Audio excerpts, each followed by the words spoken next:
చిత్తమునందు ఇది పనికొచ్చేదని అనుకోండి ఎత్తిపెట్టుట, పనికి రాలేదనుకోండి దాన్ని తీసి వారగబెట్టుట. మనం చేసే పనులన్నీ 199 పనులు పనికిరానివే ఉంటాయి. 199 పనులు పనికిరానివే, ఏదో 1 2 ఉంటాయి పనికొచ్చేటివి, అంతేగాని మిగతా 2 పనికిరాని. వాటిని గుర్తించి చిత్తంతో ఏం చేయాలంటే ఇది నాకు అవసరమా అని బాగా ఆలోచన చేసి దాన్ని వారగబెట్టుట. అంటే చిత్తంలోకి ఏది తీసుకురావాలనో దాన్ని తీసుకొచ్చి మిగతా దాన్ని విడిచిపెట్టుట. తర్వాత ధర్మమునందు ధర్మానువశ్యై, ధర్మ వ్యవహారాలు వచ్చినాయి అనుకోండి, ధార్మిక వ్యవహారములు యందు ధర్మముగా ప్రవర్తించుట. ధర్మానికి విరుద్ధమయ్యే పరిస్థితి వచ్చిందనుకోండి అక్కడి నుంచి దూరం అయిపోవట. అంతే అంతే, అటు నుంచి దూరం అయిపోతామే. కానీ మనం ఏం చేస్తామండి, ఇది కలికాలం అండి, ఈ కలికాలంలో నేను చెప్తే ఎవరింటారండి అని వాళ్ళందరితో పాటుగా వంతపడడం కాదు. ఇప్పుడు నువ్వు అనుభవిస్తావా వాళ్ళు అనుభవిస్తారా? కర్మ చేస్తే కర్మను అనుభవించాల్సింది ఎవరు? నేనే అనుభవించాలి.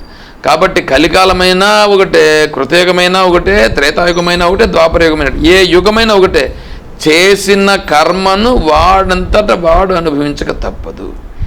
ఎవడు చేసుకున్న కర్మ వాడు అనుభవించక తప్పదు. కాబట్టి ఏం చేయాలి? అవసరం లేదు, వేరే వాళ్ళతో నాకు పని లేదు. స్వామీజీ విద్యాప్రకాశానందగిరి స్వాముల వారు ఒక మాట చెప్పారు. ఏమంటే అందరూ సుఖం కావాలని అనుకుంటారు, అందరూ సుఖం కావాలనుకుంటారు, పైగా మోక్షం కూడా కావాలనే కోరుకుంటారు, మోక్షం కూడా కావాలని అనుకుంటారు, ఇచ్చేస్తే భగవంతుడు ఇచ్చేస్తాడని. అయితే సుఖం కోసము చేసే పనులు మాత్రం చేయరు. సుఖం మాత్రం కావాలి కానీ సుఖం కోసం మాత్రము పనులు చేయడు. సుఖం వచ్చే పనులు చేయడు, సుఖం కావాలి. దుఃఖం వద్దు అంటాడు కానీ చేసే పనులన్నీ దుఃఖం కలిగేటివి చేస్తాడు. ఇప్పుడు దుఃఖం కలిగే పనులు చేసి సుఖం కలగాలంటే ఎక్కడ కలుగుతుంది? దుఃఖం కలిగే పనులు చేసినప్పుడు దుఃఖమే కలుగుతాయి. మనసులో మాత్రం నాకు సుఖం కావాలి అని అనుకుంటే మాత్రము సుఖం ఎట్లా వస్తుంది? కాబట్టి అందుకని మనం ఏం చేయాలి? బాగా గుర్తించి ధర్మము వచ్చినప్పుడు ఏ వ్యవహారమైనా సరే ధర్మబద్ధంగా వ్యవహరించుట. ఒకవేళ విరుద్ధంగా ఉంది, నాకు అవసరం లేదు మీరు చేసుకో అని అక్కడి నుంచి దూరం అయిపోవటం.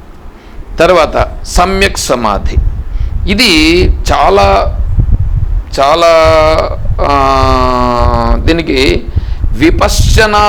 విపశ్చన అనేటువంటి మెడిటేషన్ అండి.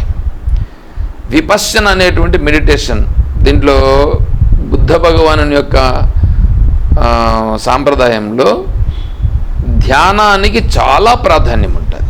ధ్యానానికి చాలా ప్రాధాన్యం. దాంట్లో విపశ్చన మెడిటేషన్, మళ్ళీ ఆ విపశ్చన మెడిటేషన్ అంటే ఏంటంటే శ్వాసను పరిశీలించుట. శ్వాసలో కలిసిపోవట కాదు, శ్వాస పైన ధ్యాస కాదు.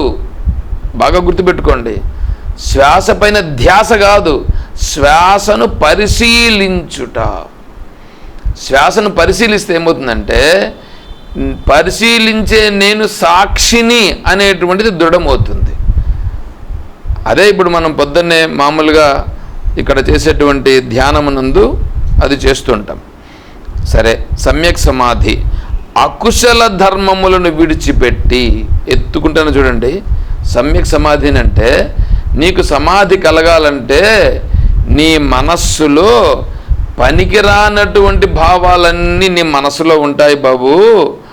అంటే పనికిరానటువంటివన్నీ కావాలి కావాలి కావాలి అని అనుకొని ఉంటావు, దాని నుంచి ఏదేదో వస్తుందని దాన్ని తీసి ముందు వారగా పెట్టు. దాన్ని తీసి వారగా పెడితేనే నీకు ఇక్కడ సమాధి అనేటువంటిది కుదురుతుంది అని చెప్తున్నారు. సవితర్క సవిచార వివేకముతో కలిగిన ప్రీతి సుఖమును అనుభవించుచు ప్రథమ ధ్యానమున విహరించును. ఎవడైతే సవితర్కము సవిచారము ఇవి రెండు చేయాలి, అంటే తర్కం చేయాలి, విచారణ చేయాలి. అంటే దీన్ని చేస్తే ఎట్లా, దీన్ని చేయకపోతే ఏమి, చేస్తే ఏం ప్రయోజనం, చేయకపోతే ఏం ప్రయోజనం. తర్వాత విచారణ, దీన్ని పెద్దవాళ్ళు కూడా ఏమన్నా చేశారా చేయలేదా, ఇది విచారణ. ఈ విధంగా 2 విధాలుగా చేసి ఏ పనైనా సరే అప్పుడు దాంట్లో ముందుకు పోతూ ఉంటే అది కూడా మెడిటేషనే. అది కూడా మెడిటేషన్. మెడిటేషన్ అంటే కూర్చొని చేసేదే కాదు మెడిటేషన్, ఇది కూడా మెడిటేషన్. అక్కడ ఆ సమయంలో నువ్వు బయట చేస్తావంటే మెడిటేషన్ ఇది. దీన్ని ప్రథమ ధ్యానం అని అంటారు. తర్వాత రెండవ ధ్యానం చెప్తున్నారు, వితర్కము విచారము శాంతించి. అంటే ఇప్పుడు నువ్వు వితర్కము విచారణ చేసావుగా, తద్వారా ఆ విషయములలో శాంతించింది మనస్. ఇప్పుడు నిర్వితర్కం నిర్విచారం అంటే ఇప్పుడు తర్కం లేదు, చిత్తమునందు తర్కం లేదు, విషయాలకు సంబంధించి తర్కం లేదు. ఆ విషయాలు ఏంటి, ఏం పరిస్థితి, అదేమవుతా, అవన్నీ విచారం కూడా లేదు. ఎప్పుడైతే తర్కము విచారణ లేకుండా చిత్తము సహజంగా స్థిరమయ్యిందో అప్పుడు నీ మనస్ నిలిచింది చూడండి, అది చిత్తైకాగ్రత, అంతఃకరణ శుద్ధి, అప్పుడుందే సుఖం. అది రెండవ ధ్యానం. అది రెండవ ధ్యానములో రెండవ స్థితి. దాన్ని వాళ్ళు అక్కడ రెండవ ధ్యానం అని చెప్పారు. తర్వాత మూడవ ధ్యానం.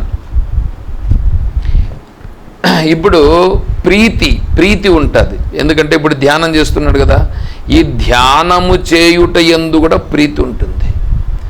అంటే ఇది చేస్తూ పోతే దీని యందు ప్రీతి పెరుగుతుంది. ఈ ప్రీతి యందు కూడా విరక్తుడై ఉపేక్షకుడై స్మృతివంతుడు అనుభవయుక్తుడు అయి ఉండుట. అంటే ఇది ఇలాగే జరగాలి, అది అలాగే జరగాలి అనేటువంటిది లేకుండా, దానిపైన ప్రీతి ఇట్లా అనేది లేకుండా జరిగేది జరుగుతుంది, జరగని అని ఎవడైతే నిర్మలంగా ఉండగలుగుతాడో, ఇది మూడవ ధ్యానం. ఇప్పుడు నాలుగవ ధ్యానం, సుఖ దుఃఖములను దాటి చిత్త సంతాపమును బాసి చిత్తోల్లాసమును శమింపజేసి ఆ దుఃఖము సుఖమును విపేక్షా స్మృతి చేత పరిశుద్ధముగా ఉండుట. ఎట్లున్నా చూడండి, సుఖ దుఃఖములను దాటి, సుఖము లేదు దుఃఖము లేదు, వాటిని పట్టించుకోలేదు. చిత్త సంతాపమును బాపి, అంటే చిత్తములో ఈ సంతాపాలు అవి అవుతున్నాయి, ఇట్లా అవుతున్నాయి, ఏమేమి అయిపోతుంది, ఇదంతా లేదు, అయిపోయినా ముందే దాటుకొని వచ్చేసాడుగా. తర్వాత ఆ దుఃఖము సుఖము అనేటువంటిది ఒకవేళ ఇవన్నీ చేస్తే కూడా మళ్ళీ ఒకవేళ ఉంటే దాన్ని ఉపేక్షా భావనతో చూస్తూ దాన్ని ఉపేక్షగా ఉంటాడు. ఉపేక్షగా ఉండుట అంటే దాన్ని చూస్తూ ఉంటాడు అంతే. వంకలో నీళ్లు పోతూ ఉంటే గట్టుపైన నిలబడి చూస్తూ ఉంటాడు. గట్టుపైన నిలబడి చూస్తూ ఉండేవాడికి ఆ నీళ్ళు ఏం చేస్తాయి, ఏం చేయవు. అదే గట్టు లోపల నుంచి దిగి నీళ్ళలోకి దిగినాడని అనుకోండి, ఆ నీళ్ళలో పోతా ఉండేటివన్నీ నీ కాళ్ళకు తగులుతాయి. పైగా ఆ నీళ్ళల్లో నువ్వు ఇప్పుడు నిలబడి ఉన్నావు.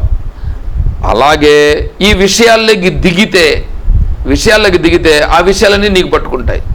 అట్లా కాకుండా విషయాలను చూస్తూ ఉండాలి, సాక్షిగా చూస్తూ ఉండాలి. అలా చూస్తూ ఉండగలిగేటువంటి స్థితి నీకు రావాలి. ఇలా వస్తే ఇది నాలుగవ ధ్యానం. ఇలా 1, 2, 3, 4 ఈ 4 ధ్యానములు ఎవరికైతే బాగా పట్టుబడినాయో వాడు శాంతిగా ఉండగలుగుతాడు, వాని యొక్క చిత్తం శాంతమవుతుంది అని ఇక్కడ అష్టాంగ మార్గాన్ని గురించి, దుఃఖ నిరోధాన్ని గురించి కొద్దిగా బుద్ధ భగవానులు వారు చెప్పినారు. దీనిని ఇక్కడ అభ్యాసం, ఈ అభ్యాసం వాళ్ళు చేస్తారు. మనం చేస్తా ఉండే అభ్యాసము ఈశ్వర భావంతో చేస్తున్నాం. ఈ అభ్యాసము ఆ అభ్యాసము అంతా దాదాపు ఒకటే వస్తుంది. కాబట్టి ఎవడైతే ఇలా అభ్యాసం చేస్తాడో వాడు ఖచ్చితంగా ఈశ్వరీయ భావనలో స్థిరపడును అని భగవంతుడు మనకు ఈ 9వ శ్లోకంలో చెప్పాడు. దీనిని మనకు ఆచార్యులు వారు రాసినటువంటి భాష్యాన్ని వివరణ ఉంది, అది రేపు చదువుకొని మళ్ళీ 10వ శ్లోకంలోకి రేపు వెళ్దాం. సరే, దీంట్లో ఇది అర్థమైందా? అందరికీ ఏమైనా అర్థం కాకుండా ఉంది ఎవరికైనా?